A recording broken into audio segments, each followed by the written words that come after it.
오늘은 유아세례 주일입니다. 그래서 유아세례를 설교 전에 하도록 하겠습니다.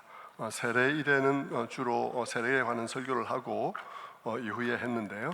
유아세례만 있어서 유아세례식을 거행하고 오늘 유아세례를 받는 우리 이 두 어린 영혼이 얼마나 영광스러운 하나님의 백성들의 무리에 들어가게 되는지를 오늘 말씀을 통해서 나누도록 하겠습니다. 우선 우리 아이들이 오래 못 견디니까요. 우리 아이들의 그 유아세례를 먼저 거행하도록 하겠습니다.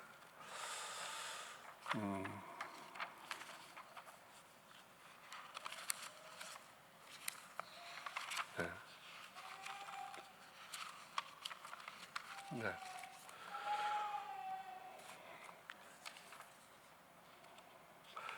우리 유아세례는 장지호 어린이, 장재우, 김예진 두 분의 가정, 장지호 어린이, 그리고 손유아 어린 아기, 손세호, 유고은 가정의 손유아 아기가 유아세례를 받겠습니다. 두 가정 앞으로 나와주시기 바랍니다.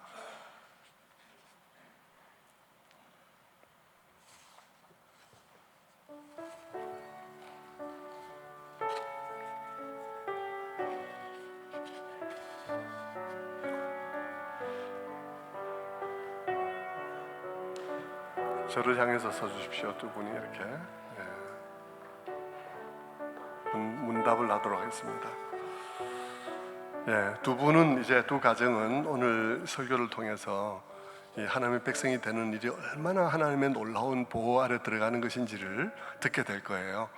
근데 우리 아이들이 다음에 자기 신앙으로 이 하나님의 백성이 되기로 선택할 수 있기까지 신앙의 모범과 모든 교훈으로 자녀들을 양육해 주실 것을 부탁드립니다.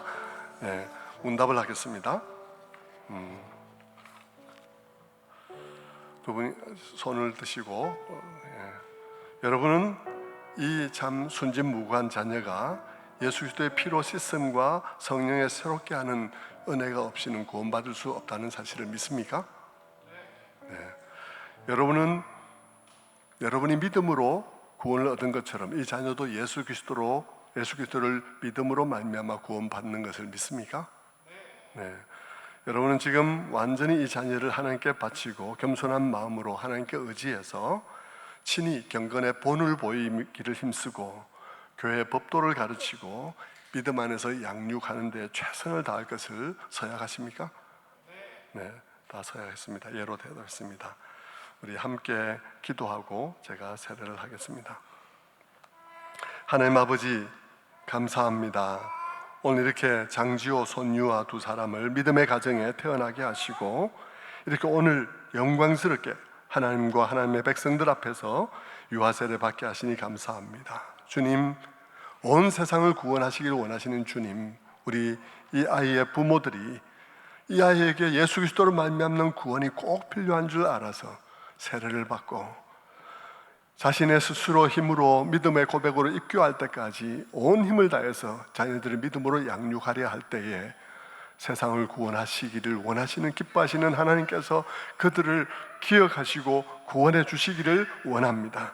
하나님 아버지, 이 자녀를 믿음으로 양육하는 일에 있어서 이 험한 세상 가운데서 참 만만한 일이 아닌데 그때마다 지혜를 부어주시고 강한 믿음의 결단을 주시고 부모에게 용기를 주셔서 자녀들에게 믿음을 담대하게 가르칠 수 있도록 은혜 베풀어 주시옵소서. 그래서 아이들이 잘 자라 하나님과 사람 앞에서 믿음을 고백하며 말세에 믿음을 보겠느냐 하셨지만 이 아이들이 하나님께 믿음을 보여주는 그런 아이들 되도록 함께하여 주옵소서. 감사드리옵고 예수 그리스도를 이름 받들어 기도드리옵나이다. 아멘.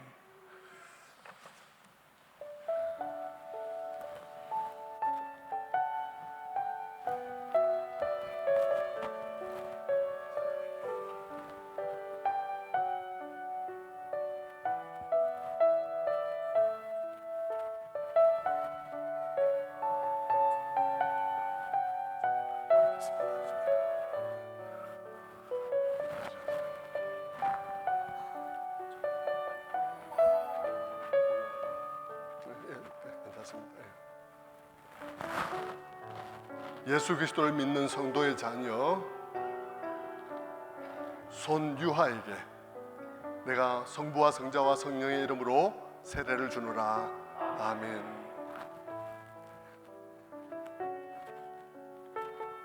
조금 다가오세요.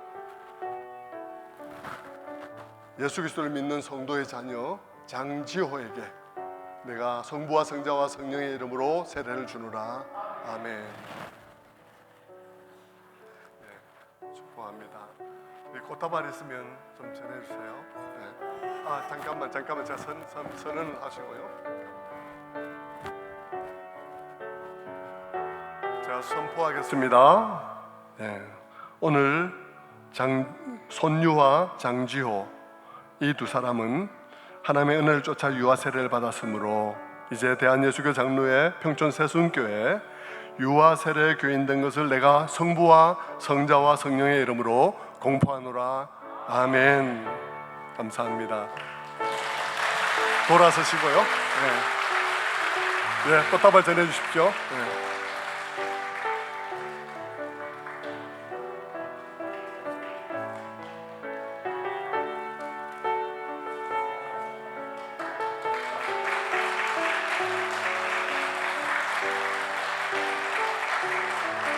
감사합니다. 들어가시면 되겠습니다. 네. 들어가시면 되겠습니다. 네.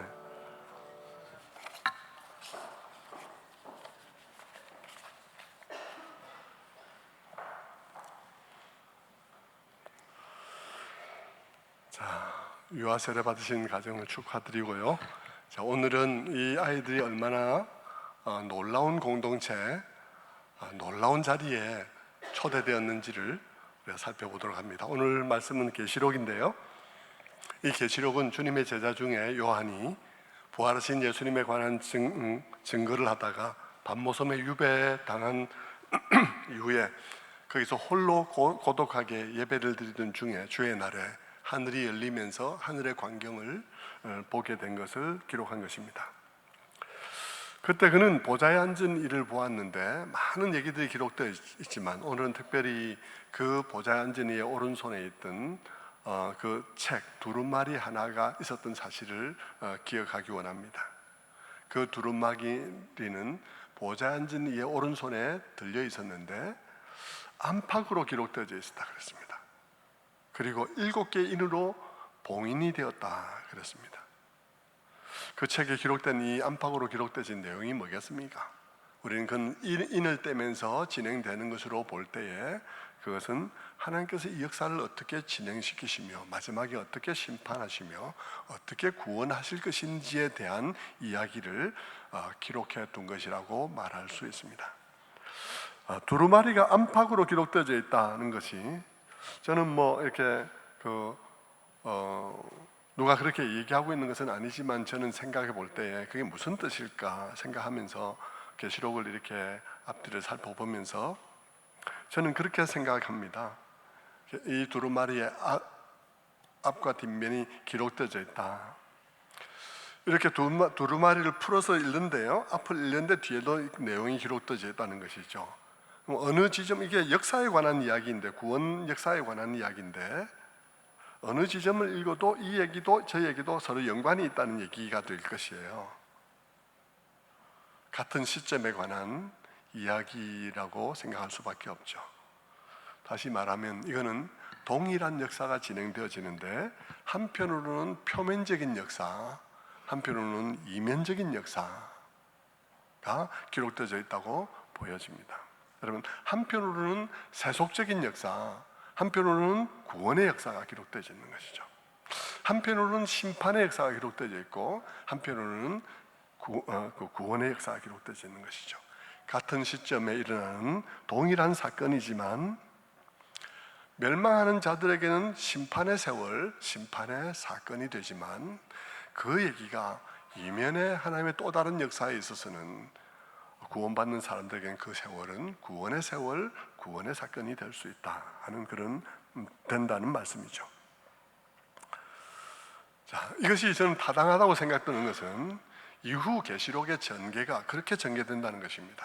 심판이 막 진행되는데 군데군데 그런 동안에 성도들은 어떻게 구원받고 있는지, 심판이 막 징계되는데 성도들의 기도는 이 땅에 눈물 흘리면서 기도하고 막 우리의 이 원한을 언제 풀어주시겠나이까 하면서 기도하는데, 뒷면을 보면 그 기도가 향에 담겨서 하나님 앞에 올라가는 그런 어떤 표면적인 이야기와 실제 이면적인 이야기들이 여기에 기록되어져 있다는 것이죠. 계시록이 풀어가니까 그렇게 기록되어져 있는 것을 보면서 저는 그렇게 생각하는 것입니다.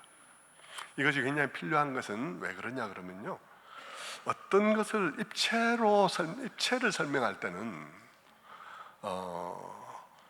한 편의 기록은 쭉 이쪽 면의 기록을 쭉 이렇게 해가야 되겠죠.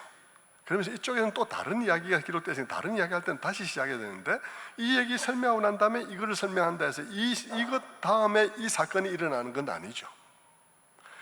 문장은 한 페이지에 기록해야 되니까 이렇게 길게 기록되어 있지만 이 얘기는 요 뒷면에 있는 이야기라서 사실은 동일한 얘기일 수 있다, 동일한 시점에 일어나고 있는 일일 수 있다, 이런 얘기입니다. 입체적인 얘기를 하려면 늘 이렇게 순서가 이렇게 잡혀져 있지만 그것이 시간적 순서는 아니다는 얘기가 되는 것이죠. 자, 이제 오늘 얘기를 들으면서 그 얘기들을 보게 될 것이라 생각합니다. 아무튼 여러분, 이 두루마리에 대해서 뭐 어떻게 합의를 하든지 간에 명백한 것은 이것입니다. 아주 상세하게 미리 기록되어져 있었다는 것이죠. 아무튼 이 두루마리가 그렇게 있는데 거기는 구원의 역사가 펼쳐질, 그것이 시행되어질 계획이 거기에 다 담겨 있는데 아쉽게도 그것이 봉인이 되어 있는 거죠.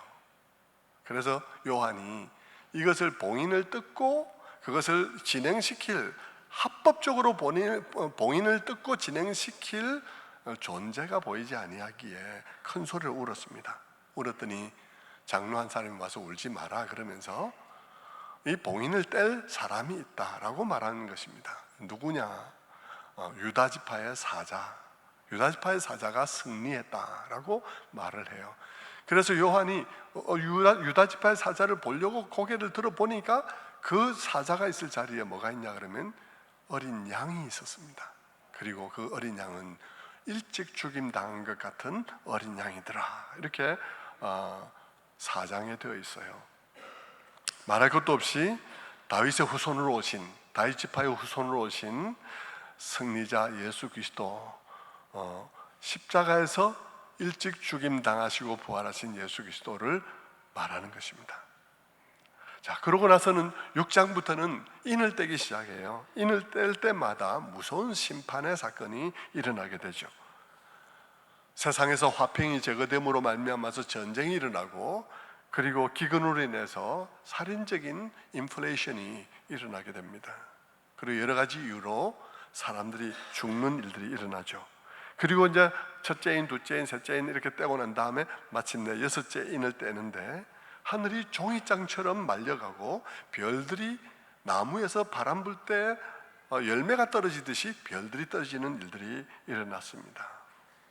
그것이 무엇인지는 이 시간에 얘기를 하기에는 지금 초점이 거기에 있지 않으니까 그냥 지나갈게요. 그냥 다만 그것은 사람들이 너무나 견고하다고 생각했던 것, 절대로 변하지 않을 것이라고 생각했던 많은 것들이 그냥 종이장처럼 구겨지는 사건이 일어나 것을 보게 될 것이다. 하나님 앞에서, 하나님의 임재와 그분의 심판 앞에서 우리가 생각할 때 늘 이건 천년만년 똑같은 거야 라고 생각했던 것들은 다 종이장처럼 말려갈 수 있다는 얘기를 하고 있는 것이죠. 사람들은 엄청난 충격을 받을 것입니다. 인생의 보람과 자랑이라고 생각했던 것들, 그런 것들이 의미 없이 무너지는 것을 보게 되고, 산들이 또 섬들이 그냥 떠나가는 것을 보게 될 때 사람들은 너무나 두려워서 절규하게 되죠. 뭐라고 절규합니까? 계시록 6장 16절의 말씀에 이렇게 절규합니다. 산들과 바위에게 말하되 우리 위에 떨어져 보좌에 앉으신 이의 얼굴에서와 그 어린 양의 진노에서 우리를 가리라. 그들의 진노의 큰 날이 이르렀으니 누가 능히 서리요 하고 하는 소리가 그렇게 이제 그들이 울부짖죠. 7장은 거기에 이어서 이제 시작되는 거예요. 원래 7장에 들어오면 6째 인을 뗐기 때문에 7째 인을 떼니라고 시작을 해야 되는데 7째 인은 8장에서 떼게 되고 7장에는 딴 얘기를 하는 것입니다. 그런데 이 딴 얘기 같아 보이는 것이 아무 관련이 없는 딴 얘기가 아니에요. 여기에는 엉뚱하게도 14만 4천 명에 관한 얘기가 나오는데 엉뚱한 얘기 같죠. 그러나 엉뚱한 얘기가 아니라는 거예요. 왜 갑자기 14만 4천 명에 관한 얘기가 나올까? 그 이유는 6장이 이렇게 끝나기 때문이에요. 이 진노의 큰 날이 이르렀으니 누가 능히 서리요? 이 진노의 큰 날이 이르렀는데 누가 능히 서리요?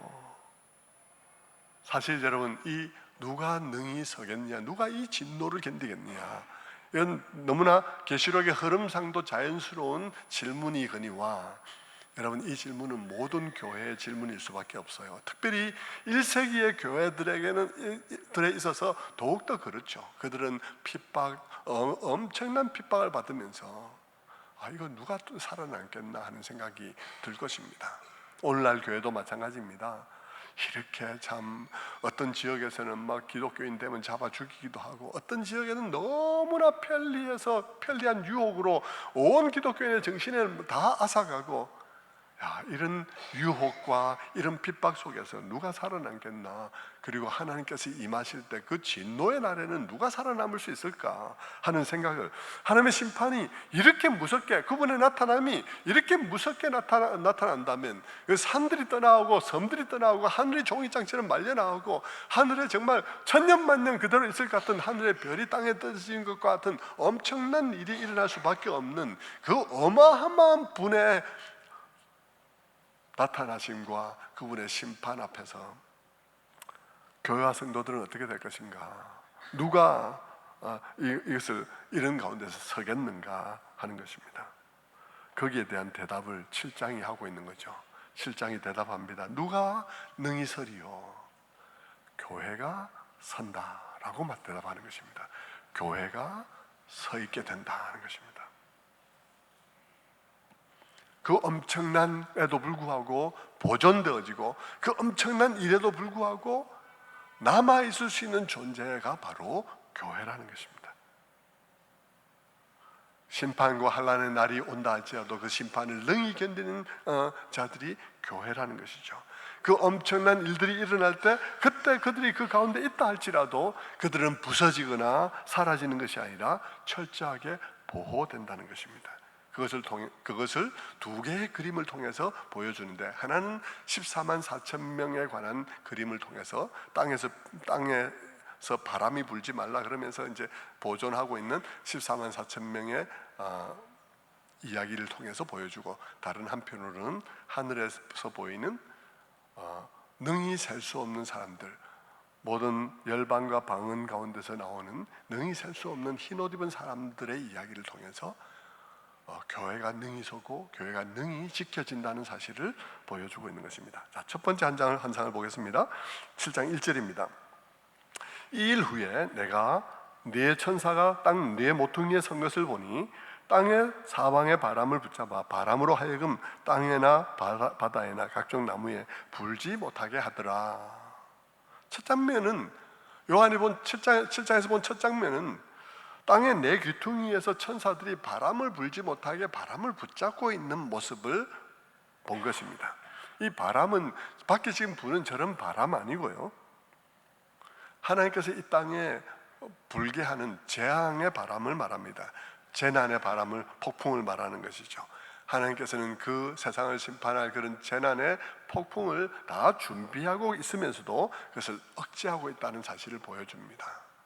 근데 여러분, 이것을 다 준비했다는 사실도 중요하지만 왜 억제하고 있는지가 더 중요해요. 왜 하나님께서 그걸 억제하고 있는가? 뭘 기다리는 거예요. 뭘 기다리냐? 3절을 봅니다. 3절. 우리가 우리 하나님의 종들의 이마에 인치기까지 땅이나 바다나 나무들을 해하지 말라. 바람을 잡고 있는 이유는 자기 백성에게 인을 쳐서 표할 때까지 바람을 붙잡고 있으라는 것입니다. 여러분, 인을 친다는 것이 뭐겠습니까? 인을 친다는 것은 소유에 대한 표시입니다. 여러분, 제가 중동에 있을 때요, 중동에 가면 양을 파는 시장이 있는데요, 양을 파는 시장에 가면 양이 다 똑같이 생겼지 않습니까? 양이 막 섞이면 누가 누구 건지 어떻게 알아요? 모르죠. 그러면 양들에게 다 자기 양들을 잉크를 뿌려서 양들의 물감을 뿌려서 양들을 표를 해놔요. 그러니까 어떤 양은 검은색 잉크가 발려있고, 어떤 양은 청색, 어떤 양은 붉은색인데, 어떤 양은 이마에 있고, 어떤 양은 뭐 배에 있고, 이렇게 이제 표시를 해둔 것이죠. 그래서 비록 양이 섞이는 일이 있다 할지라도 내 양이 어느 것이 내 양인지를 알 수 있다는 것입니다. 자, 그런데 그 인을 칠 때까지 보존하라 그러는데, 그 인을 이마에다 친 거예요. 이마는 뭐겠습니까? 이마는 여러분, 제일 빨리 나의 소유를 알 수 있는 방법이 이마입니다. 여러분들 이마 다 보이잖아요. 이마 다 딱 보면 이마가 보이지 않습니까? 그 소유의 표시를 배꼽에다 하면 곤란하죠. 이거는 상당히 누구 건지 알 수가 없는 상황이 되니까요. 그렇게 이제 해서 자기 백성을 소유를 표하고 지키겠다는 뜻인 것입니다. 자, 구약에도 보면 그런 얘기들이 뭐 에스겔서도 나오고 여러 군데 나오는데, 제일 대표적으로 우리가 볼 수 있는 게 뭐냐 그러면, 애굽에서 10가지 재앙이 벌어질 때예요. 10가지 재앙이 벌어질 때 재앙이 닥치는데 이스라엘 백성들이, 히브리인들이 있는 동네에는 괜찮아요. 그게는 아무 일이 없는 거죠. 특별히 10번째 재앙이 일어날 때, 장자를 멸하는 재앙이 일어날 때요, 양의 피로 문 임방과 설주에 발랐을 때, 그날 밤에 죽음의 칼이 각 집을 방문해서 장자를 죽이다가도 여러분, 거기에 표가 되어 있으면 넘어갔습니다. 왜냐하면 하나님의 것으로 표해 두었기 때문인 것이죠. 그런 것과 같은 것입니다. 오늘날도 하나님께서는 자기 백성을 인치십니다. 어떻게 인치나요? 에베소서 1장 13절에 말씀합니다. 1장 13절, 그 안에서 너희도 진리의 말씀 곧 너희의 구원의 복음을 듣고 그 안에서 또한 믿어 약속의 성령으로 인치심을 받았으니, 여러분 속에 주신 성령님이 아까 제가 말한 것처럼요, 그렇게 양들을 표한 것처럼 하나님께서 당신의 것으로 표하신 인치심입니다. 여러분 안에 주신 성령님이 그와 같은 인치심이라고요. 고린도서 6장 19절의 말씀에 보면요, 너희는 너희 자신의 것이 아니라 값으로 산 것이 되었으니, 너희는 너희 자신의 것이 아니라 값으로 산 것이 되었으니 인치심이 된 거예요. 할렐루야. 여러분 모두가 다 우리 안에 있는 성령님이 하나님이 자기의 것으로 영원히 인치신 인치심이라는 것입니다. 그 왜 인쳤다는 것입니까? 지키기 위해서 인쳤다는 거죠. 지키기 위해서.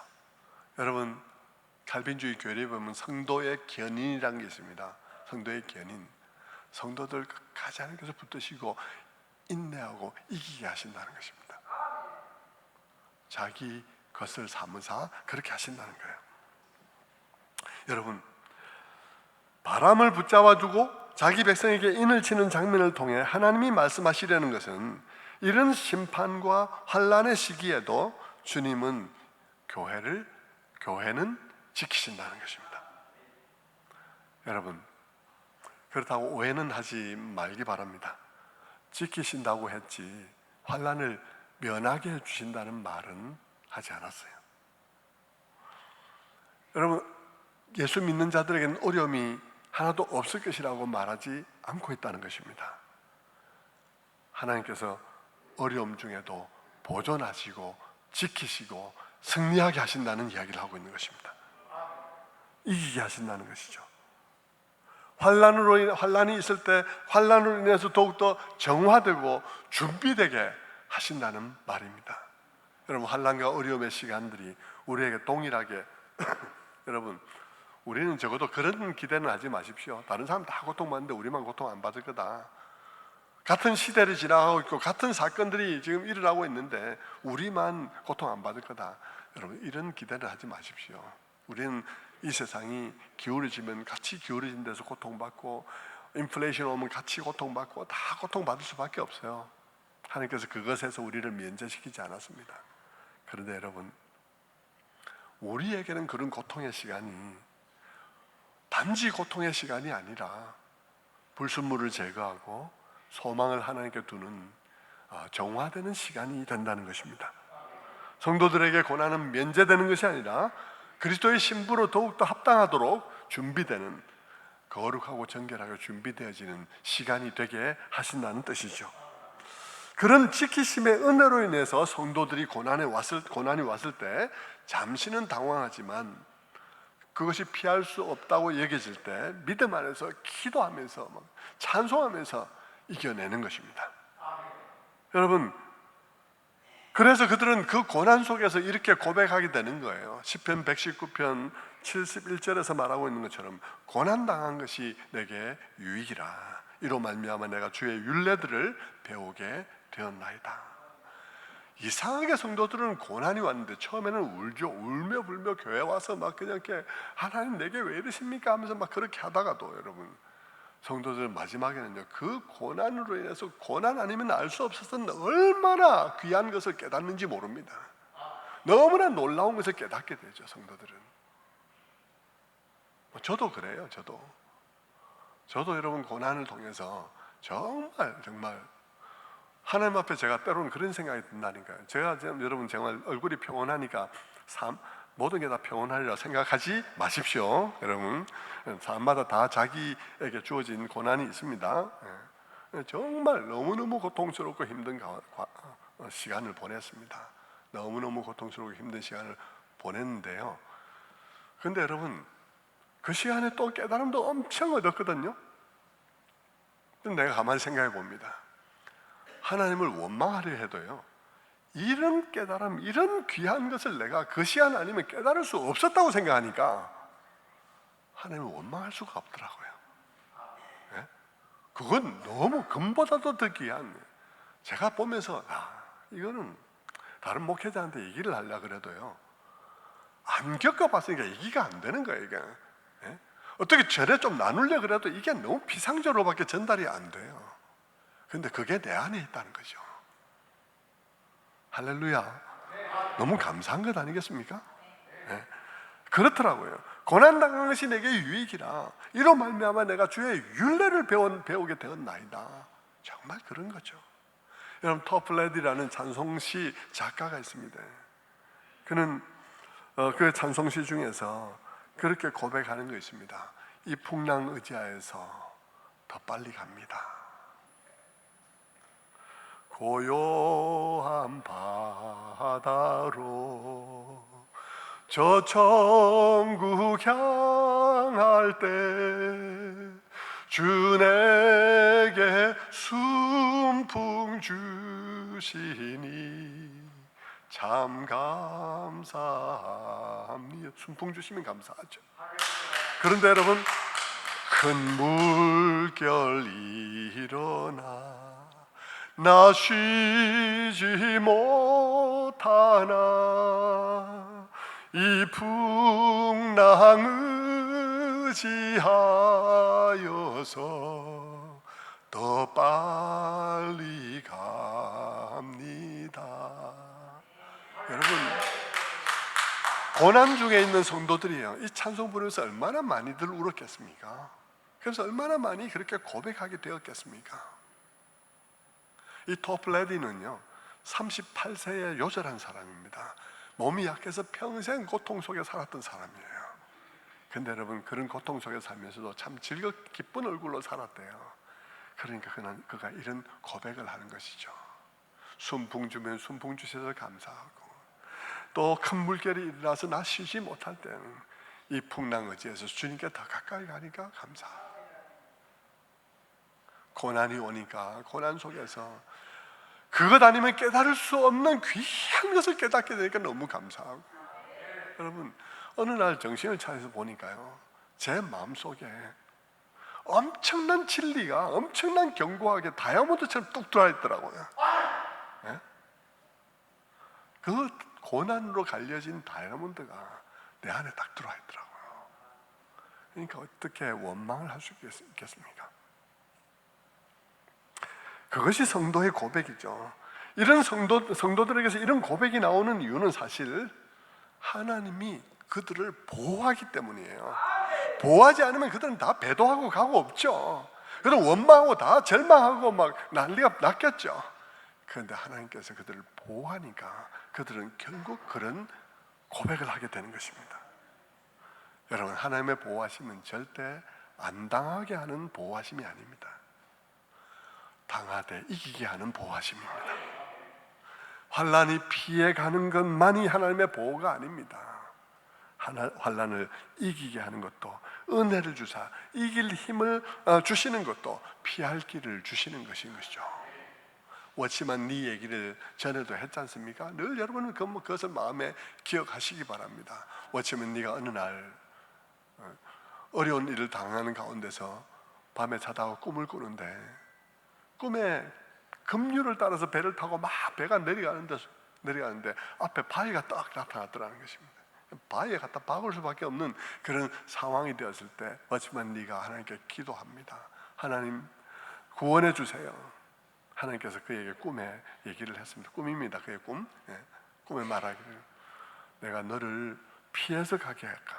아니면 넘어서 가게 할까? 어찌만 네가 넘어서 가게 해주세요 하니까 물이 확 불어나면서 넘어갔다는 것입니다. 여러분, 고난을 당하지 않는 것만이 하나님께서 보호하시는 게 아니에요. 우리 앞에 엄청난 암초가 닥쳤고 정말 어려운 문제가 닥쳤을 때 하나님께서 은혜의 강물을 확 일으켜가지고 넘어가기도 할 수 있습니다. 그런 놀라운 은혜 받으시기를 바랍니다. 그런 점에서 여러분, 사도 바울도 궁핍에다 처하고 매 맞는 일에도 처하고 그랬지만 그는 고백하기를, 내게 능력 주시는 자 안에서 내가 모든 것을 할 수 있다고 고백했습니다. 그런데 여러분, 이렇게 알지 않으면 여러분은 예수를 믿는다고 하면서도 자칫 반쪽짜리 진리에 의해서 거짓 위로를 받을 수가 있습니다. 예수 믿으면 어려움이 안 생긴다. 그러다 보면 여러분, 거짓 위로를 받다가 파산하게 됩니다. 그렇게 하면 안 되는 거예요. 자, 하나님께서 자기 백성을 지키신다는 이 단호한 결의는 그 구원받은 자의 숫자에서도 나타나요. 이 본문은 그 인친자의 숫자를 말하고 있는데 그 숫자가 14만 4천 명이라는 것입니다. 14만 4천 명. 14만 4천 명, 이단들이 아주 좋아하는 숫자예요. 신천지가 되게 좋아하죠. 14만 4천 명. 여러분, 성경에서 좋은 거는 다 이단들이 갖고 와서 써가지고요, 쓸 말이 없어요. 구원은 구원파에서 가져가고 말이지, 14만 4천 명 신천지에서 가져가고, 영생은 영생교에서 가져가고 뭐 이러니까 할 말이 없어요. 여러분, 신천지에서요 싹 풀다가 딴 데로 끌고 가는 게 문제거든요. 그런데 여러분, 우리 그렇다 해서 성경을 안 볼 수는 없고, 14만 4천 명, 이 14만 4천 명은요 문자 그대로 14만 4천 명이 아닙니다. 신천지는 문자 그대로 얘기를 하다가 요새 또 수정하고 있다 그러더라고요. 문자 그대로 14만 4천 명이 아니고 상징적인 숫자예요. 그것은 12 곱하기 12 곱하기 1000이에요. 12 곱하기 15 곱하기 10의 3승이에요. 그러니까 10을 3번 곱한 거예요. 첫 번째 12는 구약의 이스라엘의 12지파의 숫자예요. 두 번째 12는 신약의 12 사도들로 말미암아 믿게 될 사람들의 숫자의 상징이에요. 세 번째 나오는 1000은 10을 3번 한 거잖아요. 10은 완전수예요. 충만수예요. 그것을 3번을 충만수를 한 번만 곱한 것도 아니고 3번을 곱했어요. 여러분, 이것은 무엇을 말하냐 그러면 신구약 교회를 말하는 거예요. 신구약 교회를 말하는 건데요, 이 14만 4천 명이 이렇게 뭐 12 그리고 1000하고 딱 떨어지잖아요. 14만 4천 명이 딱 떨어지잖아요. 딱 떨어지는 숫자 그 자체로 메시지가 되는 거예요. 뭘 말하는 거예요? 한 명도 잃어버리지 않는다는 것입니다. 계획한 그대로 딱 맞춘다는 것이죠. 하나님께서 구원하실 자를 한 명도 잃지 않는다는 것입니다.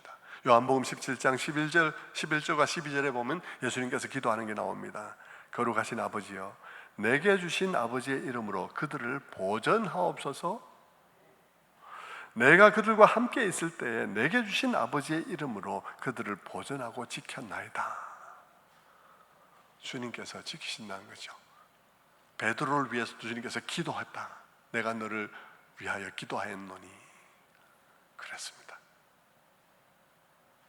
근데 여러분, 이 14만 4천 명은 조금 전에 말한 것처럼 이렇게 교회를, 신구약 교회를 일컫는 말이죠. 그 교회들을 가리켜서 말하기를 한 명도 잊지 않는다 하는 얘기를 하고 있는 것입니다. 자, 그리고 이것을 보고 난 이후에 다시 봅니다. 이번에는 하늘의 장면이 보입니다. 사실 입체적인 표현이에요. 이 동일한 성도들의 구원을 한편으로 이쪽에서 본 게, 땅의 입장에서 보니까 땅의 사방에서 바람이 볼불도록 붙잡고 있고, 그리고 거기에 14만 4천 명이 있다. 나무들에게 바람이 불지 못하게 하라, 뭐 이러면서 얘기를 했습니다. 이제 이쪽을 얘기를 해야 되겠죠. 그것은 동시에, 그들은 동시에 이런 자들이다, 이 얘기를 지금 하려는 것입니다. 자, 이 일 후에 다시 이번엔 하늘에 있는 장면을 봅니다. 다시 보니 9절부터 10절 말씀을 보겠습니다. 이 일 후에 내가 보니 각 나라와 족속과 백성과 방언에서 아무도 능히 셀 수 없는 큰 무리가 나와 흰옷을 입고 손에 종려 가지를 들고 보호자 앞과 어린 양 앞에 서서 큰 소리로 외쳐 이르되 구원하심이 보호자에 앉으신 우리 하나님과 어린 양에게 있도다 하니. 이번의 장면은 보호자 앞에 있는 사람들에 관한 이야기예요. 여러분 기억하시기 바랍니다. 여러분, 이 보호자 앞은요, 아무나 감당할 수 없는 곳이잖아요. 하나님의 임재라는 것을 감당할 수 없어서 산들이 떨고 떠나가고, 별들이 떨어지고 하늘이 말려가고 이런 난리가 나는 곳이 바로 하나님을 감당하지 못해서 그분의 임재와 그분의 진노가 나타날 때 그와 같은 일이 일어났잖아요. 이렇게 이런 분 앞에 어떻게 그 자리에 있을 수 있나고요? 그런데 교회는 그 자리에 있는 거예요. 감히 아무도 설 수 없는 곳에 성도들이, 산도 섬도 다 떠나가고 하늘의 별들도 떨어지고 하늘도 말려져 갈 수밖에 없는 그런 어마어마한 자리에 교회가 아무 일이 없이 있는 거예요.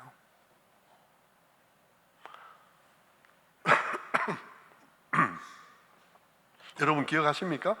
구약에 보면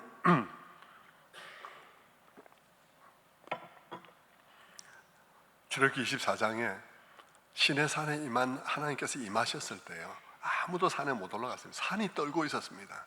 산 꼭대기가 이 너무나 위대한 분과의 이 임재를 견디지 못해서 빨갛게 달아버렸어요. 하나님께서 아무도 올라오지 마라 그랬습니다. 그런데 여러분, 출애굽기 24장 보면 모세만 올라오라 그랬잖아요. 모세만 올라갔다 내려와서 이스라엘 백성들과 언약을 맺습니다. 그럴 때 하나님께서 비로소 장로들을, 백성들의 대표를 같이 올라오라 그럽니다. 올라갔어요. 올라가니까 하늘이 청명했다. 하늘이 청명하더라. 벽옥같이 청명한 하늘 아래서 그들이 거기서 먹고 마셨습니다. 감히 설 수 없고 산들도 감당을 못해서 떠는데 이스라엘 백성들의 대표들이 올라와서 거기서 잔치를 했어요. 그런 거예요. 지금 하나님 보좌 앞에, 하나님 보좌 앞에 지금 이 사람들이 아무도 설 수 없는, 하늘도 말려가고 섬들도 떠나가는 그런 자리에 이렇게 온 것입니다. 여러분, 그곳에 누가 설 수 있을까, 누가 견딜 수 있을까 싶은데요, 거기 교회가 있어요. 각 나라와 족속과 백성과 방언에서 아무도 셀 수 없는 큰 무리가 나와서 흰옷을 입고 손에 종려 가지나무를 들고 서 있습니다. 여러분, 흰옷은 뭐고 종려나무 가지는 뭘까요? 종려나무는요, 구약에서 초막절 지낼 때, 여러분 수장절, 이 구약의 추수감사절을 지낼 때 보면 종려나무 가지를 가지고 사람들이 막 이렇게 기뻐하는 것을 볼 수 있습니다. 이들이 종려나무 가지를 들고 있다는 것은 추수가 끝났다는 거예요. 이 세상에 구원받을 영혼들을 구원하는 추수가 끝났다는 추수의 기쁨을 상징하고 있죠. 초막절이 성취되었다는 것입니다. 그리고 흰옷은 무엇이겠습니까? 흰옷은 승리를 의미해요. 좀 이따 보겠습니다. 그러니까 이 장면은 뭐냐 그러면 영적 추수가 완료된 어느 시점을 보여주는 것입니다. 13절에 가면 장로 중에 하나가 요한에게 이렇게 묻습니다. 이 흰옷을 입은 자들이 누구며 또 어디서 왔느냐? 요한이 대답하죠. 14절 말씀입니다. 14절 우리 함께 읽겠습니다. 시작. 내가 말하기를 내 주여 당신이 하시나이다 하니 그가 나에게 이르되 이는 큰 환난에서 나오는 자들인데 어린 양의 피에 그 옷을 씻어 희게 하였느니라. 이 흰옷을 입은 승리자들은 다 환난 가운데서 나오는 자들이에요. 환난을 피해서 도망 나온 게 아니고 환난 속에서 승리하고 나오는 자들입니다. 그들이 승리한 이유는 어린 양 때문이에요. 그들이 승리의 옷, 흰옷을 입게 된 이유가 뭡니까? 어린 양의 피에 씻었다는 것입니다. 여러분, 피에 씻으면 옷이 빨갛게 돼야 되는 게 맞잖아요. 그런데 빨갛게 안 되고 희게 됐다는 것을 통해서 이게 그냥 물리적인 얘기를 하고 있는 게 아니고 굉장히 상징적인 얘기를 하고 있는 것입니다. 어린 양의 피에 그들의 삶과 그들의 모든 행위를 씻으니까 희게 되었다는 것입니다. 죄가 씻긴 것을 말하죠. 여러분, 이들 각 족속과 방언에서 나온 수많은 능히 셀 수 없는 수많은 사람들, 종려나무를 가지고 흔들면서 추수가 끝났다는 기쁨을 알리면서 그들이 흰 옷을 입고 있는 이 승리의 사람들과 14만 4천 명은 같은 자들이라는 거예요. 같은 자들이라는 것이, 같은 자들, 교회라는 것입니다. 뭘 말하나요? 이들은 어떻게 해서 고난 중에서 나와서 흰 옷을 입게 되었나요? 하나님이 지키시기 때문인 것입니다. 그러니까 여러분, 바람을 붙잡고 있죠. 14만 4천명 딱 떨어지는 숫자를 하나도 잃어버리지 않는다 말하고 있죠. 그런데 그들이 정말 고난 가운데서 나오면서 승리의 옷을 입고 있죠. 이 모든 이야기를 통해서 하나님께서 교회를 향해서 말씀하고 있는 것은 뭐냐 그러면 내가 너희를 반드시 지킨다 하는 얘기를 하고 있는 것입니다. 반드시 지킨다.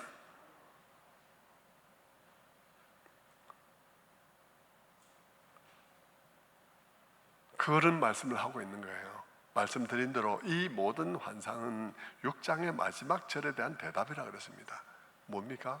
이런 엄청난 심판이 일어나고 있는데 누가 견디겠느냐? 누가 견디겠느냐?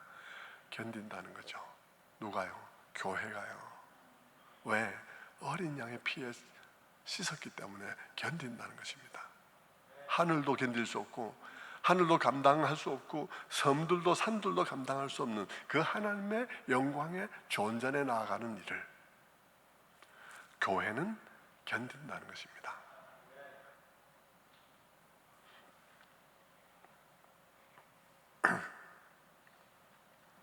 그래서 교회는 그 구원의 은총을 노래하게 되는 거죠.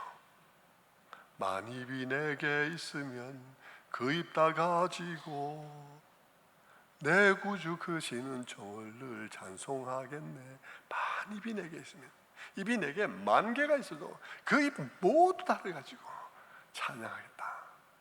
얼마나 구원의 은혜가 깨닫고 나면 벅차다는 것을 말해주는 것입니다. 여러분에게도 그 구원의 은혜가 벅차게 느껴지기를 바랍니다. 마지막으로 땅에 있는 이 교회를 14만 4천 명이라고 한 이 숫자의 이미지는 또 우리에게 또 다른 것을 하나 전달해 주는데, 그것은 뭐냐 그러면 이게 14만 4천 명, 딱 12,000명씩 딱 이렇게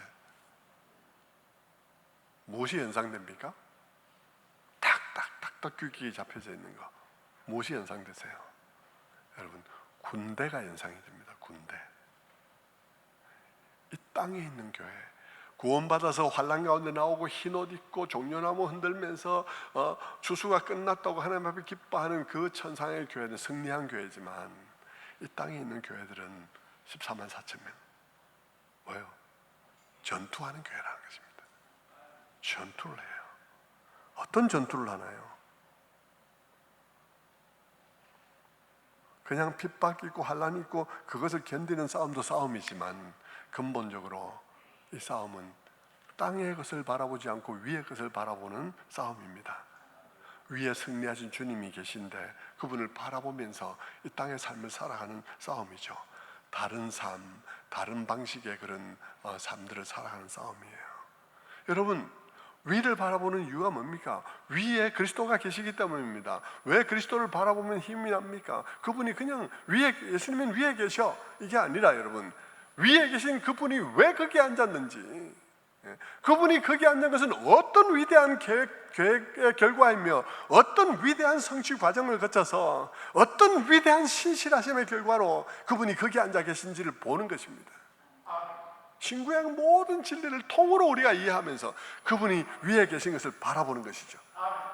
그러면서 이 땅을 살아가는 것입니다. 그런 싸움을 사는 것이죠. 골로새서 3장 1절에 있는 말씀처럼요. 그러므로 너희가 그리스도와 함께 다시 살리심을 받았으면 위의 것을 찾으라. 거기는 그리스도께서 하나님 우편에 앉아 계시느니라. 위의 것을 생각하고 땅의 것을 생각하지 말라. 이는 너희가 죽었고 너희 생명이 그리스도와 함께 하나님 안에 감추어졌느니라. 물리적으로 위와 아래만으로 얘기하는 것이 아니라 하나님의 위대하신 생각과 말씀, 그 뜻에 입각한 생각으로 살아가는 것이죠. 이 땅에 참 저질적인 사람들의 생각하고 다르게 살아가는 것입니다. 그것이 교회가 이 땅에서 전투하는 전투입니다. 환난과 핍박과 맞서서 싸우기도 하고 감미로운 유혹과도 싸우기도 하고 그러는 것이죠. 이 오순절 이 교회를 위해서 하나님께서 성령 강림으로 성령을 내려주신 것 아니겠습니까? 그래서 성령 받아서 교회가 공동체를 구성하고 그 공동체가 세상과 맞붙어 싸우는 것입니다. 교회가 서로 격려하면서 사랑과 선행을 격려하면서 교회가 서로 세상과 맞붙어서 싸우는 거예요. 그때 그 교회, 오순절 성령 강림으로 인해서 형성된 그 교회가 어떤 교회였습니까? 그 교회는 서로 유무상통하면서 그 서로 연합된 그런 교회였습니다. 유무상통이란 말이 뭐죠? 뭐 있고 없고 서로 있는 자 없는 자 서로 상통한다는 그런 말인데 그게 지금 무슨 뜻이 뭐 뜻하는 거죠? 인류 최초로 물질에 종되었던 자들이 물질에 종된 자리에서 해방되어져서 물질의 주인이 되어서 비로소 물질이 사용되어야 할 방식대로 사용되어지는 공동체, 그런 공동체가 됐다는 것 아니겠습니까? 그걸 가지고 서로 사랑하는 공동체가 됐다는 것이죠. 그 성령 강림과 함께 그 작은 공동체가 형성된 것은 작은 공동체의 일이 아니에요. 그것은 엄청난 파장이 일어나는 쓰나미, 지진의 진원지죠. 엄청난 지진이 일어난 거예요. 거기서 성령의 역사로 엄청난 쓰나미가 일어나서 하루에 3,000명, 하루에 5,000명이 그냥 매몰된 거 아니겠습니까? 어디에요? 은혜에 매몰된 거 아니겠습니까? 은혜에 매몰돼서 그들의 육신적 생명이, 그들의 육체에 입각해서 살아가는 생명이 죽고 은혜로 다시 살아나는 역사가 일어난 거 아니겠습니까? 그 공동체를 통해서 나아가는 이 엄청난 쓰나미, 이 교회가 싸우는 싸움이에요. 어떤 싸움이냐? 그 싸움은 아가페 사랑으로 세상과 맞붙어 싸우는 싸움입니다. 그 아가페 사랑으로 맞붙어 싸우는 싸움 속에 있어서 이 교회는 견고한 진지가 되는 거예요. 중무장한 진지가 되는 거예요. 무엇으로 중무장한 것이겠습니까? 아가페 사랑으로 중무장한 진지가 되는 거예요. 그 진지로부터 세상을 공격하는 것입니다. 어마어마한 공세를 퍼붓는 것이죠.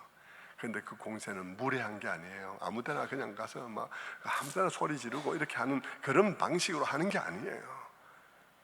그래서 공세인데, 공격인데요, 이 공격받아서 거기서 죽으면 복이 되는 공격이에요. 죽으면 사는 복이에요. 아가페 사랑으로의 공격을 하는 것이죠. 세상을 향해서 사랑으로 공격하는 거예요. 무례함으로 공격하는 게 아니라, 고린도전서 13장의 사랑장 아시죠?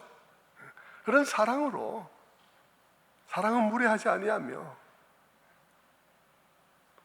사랑으로 공격하는 거예요. 그렇게 공격할 때 세상이 그 공격을 받을 때 그게 복이 되는 거죠. 생명이 되는 거죠. 그런 싸움을 싸워가는 전투하는 교회의 진지가 교회인 것입니다. 성도 여러분, 우리 교회가 그런 아가페 사랑으로 중무장된 그런 진지가 되기를 바랍니다. 세상 안에서 그런 복된 공격을 할 수 있도록 이 안에서 이 아가페 전사로서 잘 준비되어지는 공동체 되기를 바랍니다. 공격은 공격인데 진정한 사랑의 공격이어서 그 공격을 받는 자들에게 복이 되는 그런 진지가 되기를 바랍니다. 오늘 세례를 받은 우리 어린아이들도 다 이런 놀랍고 영광스러운 하나님의 공동체에 편입이 되는 것이죠. 귀한 자녀로서 정말 아이들이 장차 자기의 선택으로 이 공동체의 일원이 되는 귀한 선택에 이르기까지 믿음으로 잘 양육하는 분들이 되기를 바랍니다. 우리 모두가 이 말씀을 다 마음이 기억하고 감격해하며 주님 앞에 나아가는 우리 모두가 되기를